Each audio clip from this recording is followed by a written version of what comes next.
বাংলাদেশের সাংবাদিকদের পেছনে অলিখিতভাবে অদৃশ্যভাবে অজস্র মৃত্যু পরোয়ানা ঝুলছে। নট অনলি সাংবাদিক, বাংলাদেশের সাধারণ মানুষের পেছনেও অদৃশ্য মৃত্যু পরোয়ানা ঝুলছে।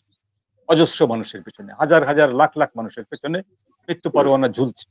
এটাতেও আমি অবাক হচ্ছি না এই জন্য যে দেশে তার প্রাক্তন প্রধান বিচারপতিকে হ্যান্ডকাফ পরিয়ে আদালতে তোলা হয়, হ্যান্ডকাফ পরানোটা একটা রুলস এর মধ্যে পড়ে, আবার হ্যান্ডকাফ না পরানোটাও একটা রুলস এর মধ্যে পড়ে।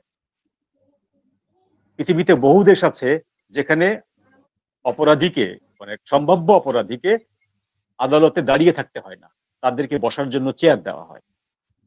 বাংলাদেশে চেয়ারের ব্যবস্থা নেই, দাঁড়িয়ে থাকতে হয়। কারণটা হচ্ছে যে বাংলাদেশের আদালতে এখন পর্যন্ত 200 বছরের যে ব্রিটিশ গোলামি, সেই গোলামির যে যে কন্টিনিউশন, সেটা কিন্তু বহাল রয়েছে। আমাদের বিচারপতিরা যারা যখন অবসর গ্রহণ করেন তখন তারা এই ব্রিটিশ আইনগুলো পরিবর্তনের তাগিদ অনুভব করেন। যখন তারা চাকরিতে বহাল থাকেন তখন একবারও কিন্তু এই তাগিদটি অনুভব করেন। প্রত্যেকটা ডিপার্টমেন্টে আপনি যখন দেখবেন যে কোনো পুলিশের আইজি যখন অবসরে যান, তখন তিনি পুলিশের ভেতরকার সংস্কারের প্রয়োজনীয়তা অনুভব করেন এবং পত্রপত্রিকায় বিবৃতি দিয়ে বলেন পুলিশের এই আইন সংস্কার করা উচিত, ওই আইন সংস্কার করা উচিত, এটা ব্রিটিশদের নিবর্তনমূলক আইন। আদালতেরও একই অবস্থা। কিন্তু যখন তিনি পারেন, যখন তার হাতে ক্ষমতা, তখন তিনি কিন্তু কাজটি করেন না। তো আমি ওই জন্য অবাক হচ্ছি না যে দেশে একজন প্রধান বিচারপতিকে, তিনি যে রায় দিয়েই না থাকুন, বিচারপতির কোন রায় কিন্তু সব শ্রেণীর মানুষকে সন্তুষ্ট করে না। বিচারপতির চাকরিটা এমন একটি আনফরচুনেট জব যে ওইটি আপনাকে দুই শ্রেণীর মানুষকে আপনি কোনোভাবেই সন্তুষ্ট করতে পারবেন না। তো আপনাকে কোন এক শ্রেণীর মানুষের বিপক্ষে যেতে হবে। তো যেখানে বিচারপতিকে আদালতে ধরেন আমরা কাঠগড়ায় উঠতে হয় হ্যান্ডকাপ পরে, সেখানে একটা সাংবাদিকদেরকে কোনো অজুহাত লাগে না।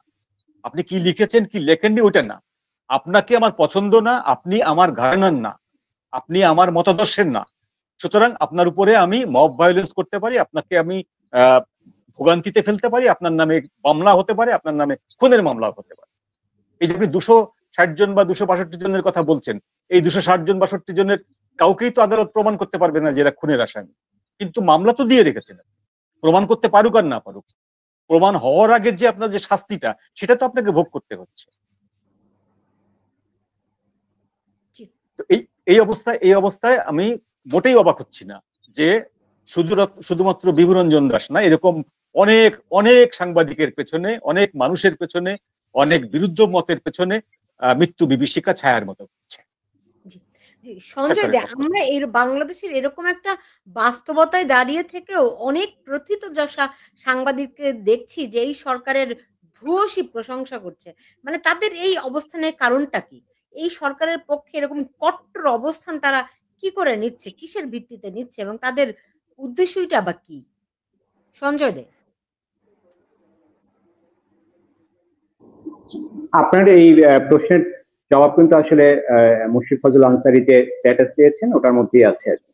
সেটা হচ্ছে যে আমরা এই সময়ে যেটা দেখতে পাচ্ছি যে একভাবে সাংবাদিকদের একটা অংশ খুবই প্রচন্ড অনিশ্চয়তা, আতঙ্ক, নিরাপত্তাহীনতা, ইভেন চাকরিচ্যুতি, মামলার আসামি, আবার হত্যা মামলার আসামি, এইসব জায়গায় যেমন আছেন একটা বড় অংশের সাংবাদিক রয়েছেন এবং তাদের কথায় কথায় হচ্ছে যে বিভিন্ন ধরনের ট্যাগ দিয়ে তাদেরকে আক্রমণ করা হচ্ছে, আক্রমণের লক্ষ্যে পরিণত করা হচ্ছে।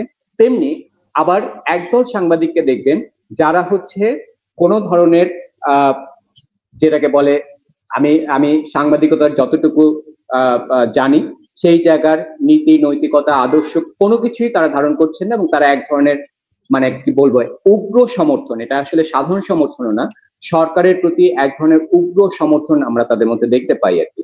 আপনি যেই পরিবর্তিত পরিস্থিতির ভার উনি বলছেন যে বইতে না পেরে বিভূতা ঝাঁপ দিয়েছেন, সেই পরিবর্তিত পরিস্থিতি আসলে কি সেটাও তো ওনাকে ব্যাখ্যা করতে হবে।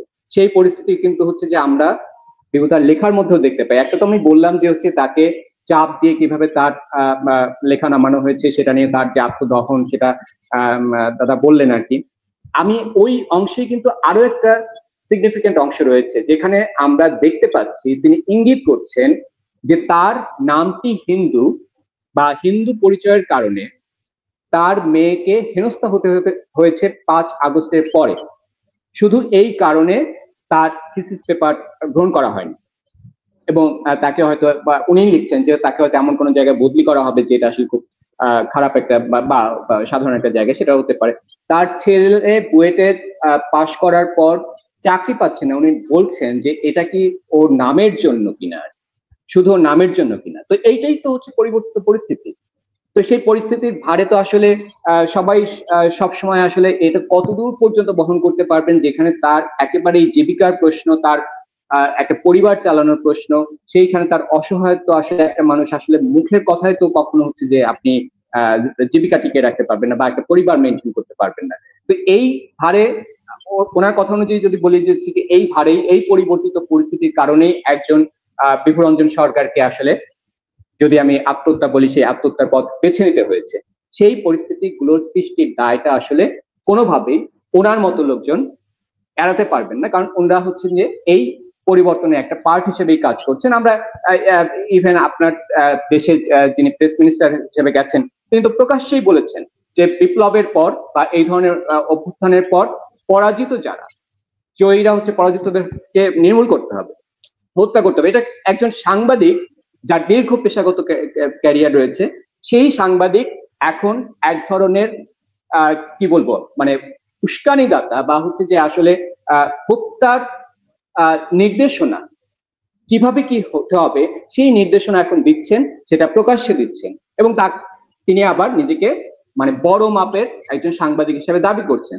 এইরকম বিভিন্ন ধরনের সাংবাদিক শ্রেণীকে আমরা দেখতে পাচ্ছি, যারা এককালে বলতেন যে শেখ হাসিনার তোষণ যারা করেছেন, যে সাংবাদিকরা, তাদের সমালোচনায় তারা একদম ফাটিয়ে দিতেন চারদিকে, কিন্তু এখন তারা এইগুলোকে বৈধ মনে করছেন, এইগুলোকেই স্বাভাবিক মনে করছেন, এইগুলোকেই তারা পেশাদার সাংবাদিকতা হিসেবে তুলে ধরার চেষ্টা করছেন। এবং মানে আমি মানে বড় বড় সম্পাদকদের দেখতে পাই যে তারা প্রধান উপদেষ্টার সাক্ষাৎকার নিচ্ছেন, সেখানে তাদের বিগলিত হাসি, বিগলিত ভঙ্গি, এই এনারাই এক সময় সমালোচনা করছেন শেখ হাসিনার সংবাদ সম্মেলনে গিয়ে সাংবাদিকরা কেন প্রশ্ন করেন না।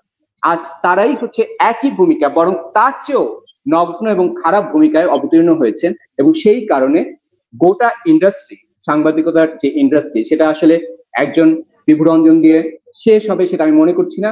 এবং বিভুদার কারণে হয়তো আমরা বিষয়গুলোকে আসলে অনেক বেশি আলোচনা আনছি, কিন্তু এই ধরনের অসংখ্য ঘটনা কিন্তু গত 1 বছরের ধারাবাহিকভাবে ঘটে চলছে। গাজীপুরে সেই দিনও হচ্ছে যে মানে এখন একজন সাংবাদিককে হত্যা করা হয়েছে, সেই সাংবাদিকের হত্যার আগে আর এক সাংবাদিককে কিন্তু একদম পুলিশের সামনেই হচ্ছে যে তার উপর মানে খুবই বিভৎস হামলা আমরা দেখতে পেয়েছি। কিন্তু আমরা তো এগুলো নিয়ে এখন আর কোনো কথা বলতে দেখি না, কারণ হচ্ছে যারা এখন মিডিয়া চালায় মূলত তাদের একটা তো আছে যে তাদের ভয় সংকট, সেগুলো আছে, কিন্তু আরেকটা অংশের, একটা বড় প্রভাবশালী অংশের বড় ভূমিকা হয়েছে যে স্যার আপনি আসলে কোনোভাবেই দায়িত্ব ছেড়ে যাবেন না প্লিজ।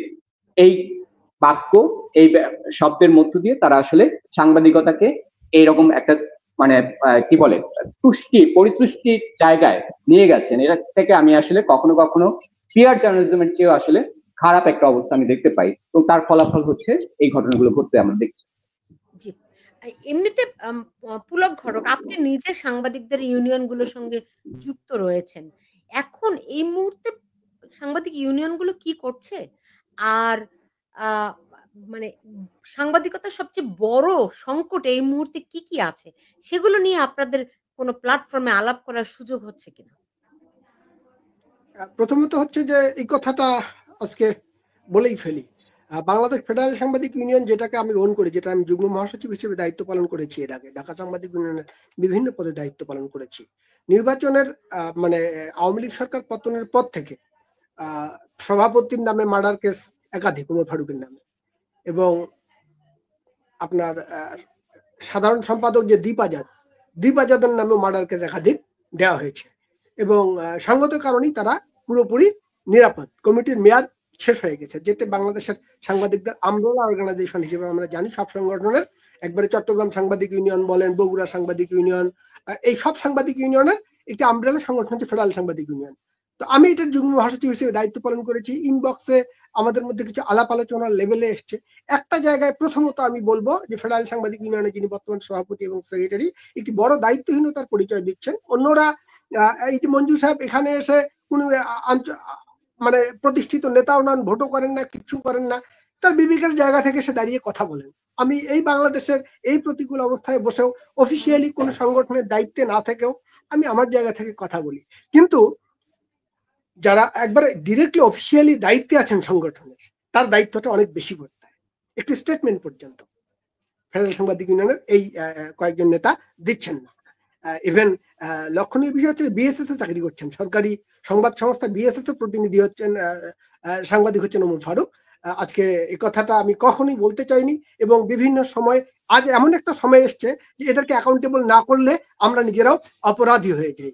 ওমর ফারুক বিএপিইউজের যে পদটা মানে যে ব্যানারটা, এটা ওনার পকেটে রেখেছেন, ওনার সোফার নিচে, উনি সময় মতো বের করে পরিচয় দেবেন এবং উনি এটাকে একটা সেফ গার্ড দিচ্ছেন। বিএপির সভাপতি আমাকে অ্যারেস্ট করলে তো একটা সমস্যা হবে, অতএব উনি দায়িত্বও ছেড়ে দিচ্ছেন না, আমরা চাপ দিয়েছি তাকে। আমি ব্যক্তিগতভাবেও তাকে একাধিকবার চাই আপনি যদি দায়িত্ব ছেড়ে না দিতে পারেন অন্যরা দায়িত্ব পালন করুক। দায়িত্ব পালন করার কারণ আপনার মেয়াদও শেষ হয়ে গেছে, আপনি দায়িত্ব পালন করেন, আপনি মেয়াদ উত্তীর্ণ কমিটি নিয়েই কাজ করেন, আমি আপত্তি করবো না, এই কথা আমি বলেছি। কিন্তু আপনি যদি দায়িত্বটা পালন করতে না চান, ইউ শুড রিজাইন এবং আপনি অবশ্যই কমিটি গঠন করা উচিত। ওমর ফারুক এটা শোনেননি। দীপাজাদ বলে আমি পদত্যাগ করেছি, কিন্তু বাস্তবে আবার এই পরিচয়ে বিভিন্ন জায়গায় ওঠা বসাও করেন বলে আমাদের কাছে তথ্য আছে। এটা হচ্ছে একটা দিক। আর একটা হচ্ছে যে বিএনপি জামাতের একটি অংশ আছে সাংবাদিক ইউনিয়নের। এই অংশের মধ্যে আমি একজন নেতাকে দেখেছি এই সময়ের মধ্যে, উনি প্রাতিষ্ঠানিকভাবে অফিসিয়ালি কোনো সভাপতি সেক্রেটারি কোনো পদে নেই, সাবেক মহাসচিব ছিলেন আজিজ ভাই। তাকে আমি ভোকাল সাংবাদিকতা বান্ধব একজন নেতা হিসেবে এখন আমি দেখতে পাচ্ছি উনি কথা বলছেন। আর একজনও এই সাংবাদিক ইউনিয়নের কেউ কথা বলছেন। জাতীয় প্রেস ক্লাবের পরিস্থিতিটা ভয়াবহ, এটা বলাটাও মানে মান মর্যাদার প্রশ্ন। জাতীয় প্রেস ক্লাব শুধু এখন না, অতীতেও খুব ক্রুশিয়াল টাইমে, আমি জানি না মুক্তিযুদ্ধের আগে এটা একটা খুব গুরুত্বপূর্ণ অবদান ছিল, বাংলাদেশকে স্বাধীন করার ক্ষেত্রে তৎকালীন প্রতিষ্ঠাতা সাংবাদিক নেতাদের একটা ভূমিকা ছিল। কিন্তু আপনার এরশাদ আমল থেকে পরবর্তী যুগ পর্যন্ত খুব কদাচিৎ খুব কম বিষয়ে তারা স্টেটমেন্ট দিয়েছে। কিন্তু যেটা ঘটেছে সেটা হচ্ছে যে ক্ষমতার পালাবদলের মধ্য দিয়ে পদ পদবি দখল করার যে প্রবণতা একটি প্রতিষ্ঠানকে ঘিরে, এইটা খুব একটা ভালো বার্তা দেয় না সাংবাদিকদের মধ্যে, যদি আমি এই কথাটা বলি। আর অন্যান্য যে সংগঠনগুলো বলেন সবাই, এটা আপনার ছোট একটা উদাহরণ দিই। উনি আজ বেঁচে নেই, দুজন মানুষই পরপারে, দেশের একজন প্রথিত যশা বিখ্যাত সাংবাদিক, এই একটি বিদেশি মিডিয়ায় কাজ করতেন, প্রতিষ্ঠিত বিদেশি মিডিয়ায়। তো উনি এরশাদ সাহেব ওই কোর্টে হাজিরা দিতে যাতায়াত করে স্বৈর শাসনের পতনের পরে, ওনাকে একটি প্রশ্ন করেছিলেন এরশাদ সাহেবকে, যে একবারে তিক্ত জেনুইন প্রশ্ন ছিল। উত্তরে এরশাদ সাহেব যে কথাটা বলেছেন এটা খুব প্রণিধানযোগ্য। উনি প্রশ্নের ধারে কাছে না গিয়ে ডিরেক্টলি বললেন, ভাই আপনি যে আমার কাছ থেকে এই এত নিয়ে গেছেন, এটা থেকে আপনার বাড়ির কাজটা হয়েছে?